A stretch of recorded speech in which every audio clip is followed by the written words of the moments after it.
Picture your morning coffee, the gentle warmth in your hands, the aroma filling your kitchen. Maybe you check your phone, scroll through the news, or slip into your favorite shirt before heading out. These simple moments, so woven into our daily routines, are made possible by a vast, hidden network that stretches across the globe. Your phone, your clothes, even the coffee beans in your cup, all likely traveled thousands of miles, crossing vast oceans aboard enormous ships. These vessels are the lifelines of modern civilization, quietly working behind the scenes to deliver the goods we rely on every day. The global shipping industry is the silent engine of our civilization, moving over 80% of world trade. Every day, millions of containers are loaded and unloaded at bustling ports, forming a complex choreography that keeps store shelves stocked and economies thriving. These ships are like floating cities, carrying everything from electronics to food, cars to clothing. They connect continents, bridge cultures, and keep our global economy alive, often without us ever noticing their presence. Yet beneath this impressive system lies a troubling reality. Most of these ships run on heavy fuel oil, a cheap, dirty residue left over from refining crude oil. It's thick, tar-like, and packed with pollutants, chosen for its low cost rather than its cleanliness. For decades, burning this toxic sludge was simply accepted as the price of global commerce. The world's appetite for goods grew, and so did the clouds of pollution trailing behind these ships. But this reliance has a dark side. Shipping is now one of the largest sources of pollution on the planet, pumping sulfur, nitrogen oxides, and greenhouse gases into our air and oceans. The environmental cost is staggering, affecting marine life, coastal communities, and the very air we breathe. The very industry that unites us, that makes our modern lives possible, is also fueling a planetary crisis. The haze over shipping lanes and the smog on the horizon are reminders of the hidden price we pay for global connectivity. As we stand at a turning point in history, we must ask ourselves, can we keep the world connected, keep our lives moving forward, without sacrificing the health of our planet? Is there a way to balance progress with responsibility? The answer may lie in reimagining how we power the ships that move our world. New technologies, cleaner fuels, and bold ideas could transform shipping from a hidden polluter into a force for positive change. The future of global trade and the health of our planet may depend on it. If the global shipping industry were a country, it would rank among the world's top 10 polluters, right up there with the biggest industrialized nations. Every day, thousands of massive ships crisscross the oceans, carrying everything from electronics to food, fueling the global economy. But this convenience comes at a steep environmental cost. Each year, ships emit nearly 1 billion tons of carbon dioxide, about as much as the entire nation of Japan. These emissions don't just linger in the air. They actively trap heat, warming our planet, melting glaciers, and raising sea levels. The impact is felt worldwide, from coastal cities threatened by flooding to fragile ecosystems struggling to adapt. But the problem goes beyond carbon.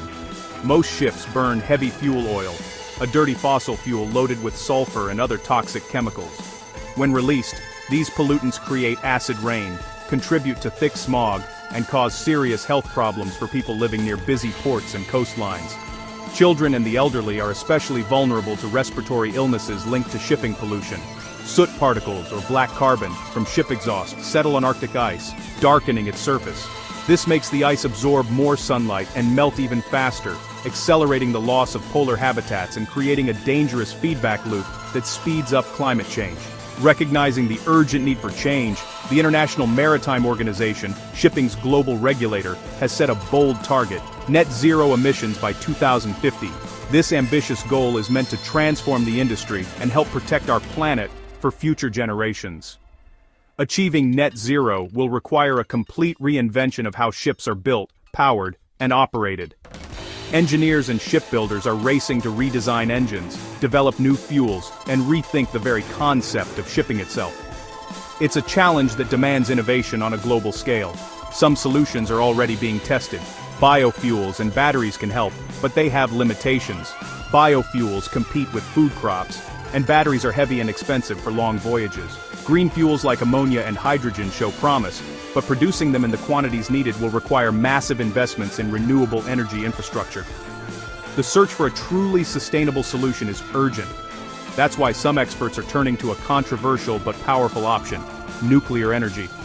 While it raises questions about safety and public acceptance, nuclear power could offer ships a way to travel vast distances without emitting greenhouse gases. Could splitting the atom, harnessing the immense energy inside the nucleus, be the key to unlocking clean, reliable shipping for the future? The idea is both exciting and daunting, and it's sparking debate across the industry. While nuclear-powered ships have existed for decades, new technology could make them safer, more efficient, and more practical than ever before. Advances in reactor design and safety protocols are changing what's possible at sea. The race is on to find a fuel that can power the future of shipping, one that keeps our global economy moving without sacrificing the health of our planet. The choices we make now will shape the seas for generations to come. Nuclear-powered ships aren't science fiction, they're history. For a brief moment in the mid-20th century, the world looked to the atom not just for energy on land, but for a revolution at sea. The idea was bold: harness the immense power of nuclear fission to propel ships across the world's oceans, free from the limits of fossil fuels. In 1959, the NS Savannah launched as a symbol of atomic optimism, able to circle the globe 14 times on a single load of fuel.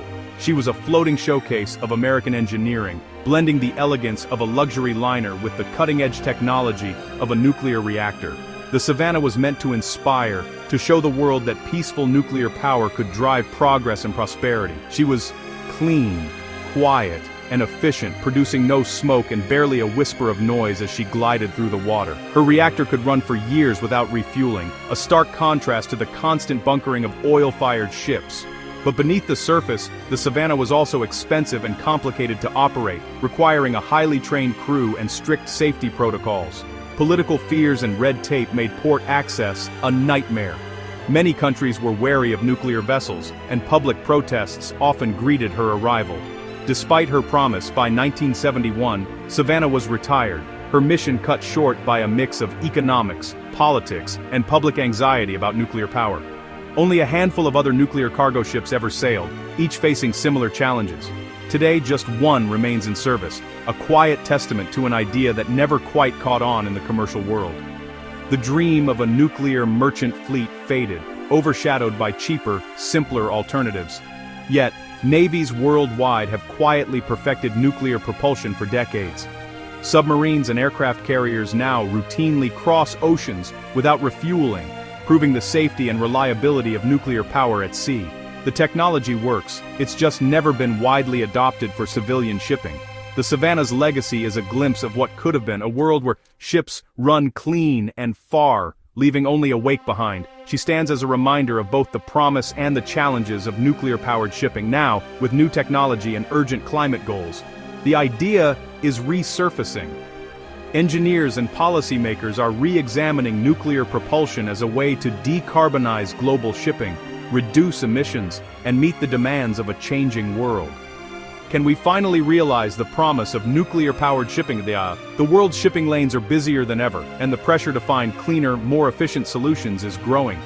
Nuclear power could be the key to unlocking a new era of sustainable maritime trade. The lessons of Savannah show both the potential and the pitfalls. Her story is a case study in innovation, ambition, and the complex interplay of technology, politics, and public perception. This time the stakes and the technology are even higher. With climate change accelerating and global trade expanding, the need for bold solutions has never been greater. The next chapter could change global trade forever. Will we seize the opportunity, or let it slip away once more? Today's nuclear ship designs are nothing like those of the past. Generation 4 reactors use passive safety. If something goes wrong, the reaction naturally shuts down. Many, like molten salt reactors, operate at low pressure, slashing the risk of catastrophic failure. This could shrink safety zones to the ship itself, making port access far simpler. These reactors are compact, factory-built, and delivered as sealed units, ready to install. Mass production could drive down costs and make nuclear power accessible for many ship types. The vision: standardized, safe, and efficient nuclear engines powering the next generation of clean ships. The technology is ready to move from concept to reality.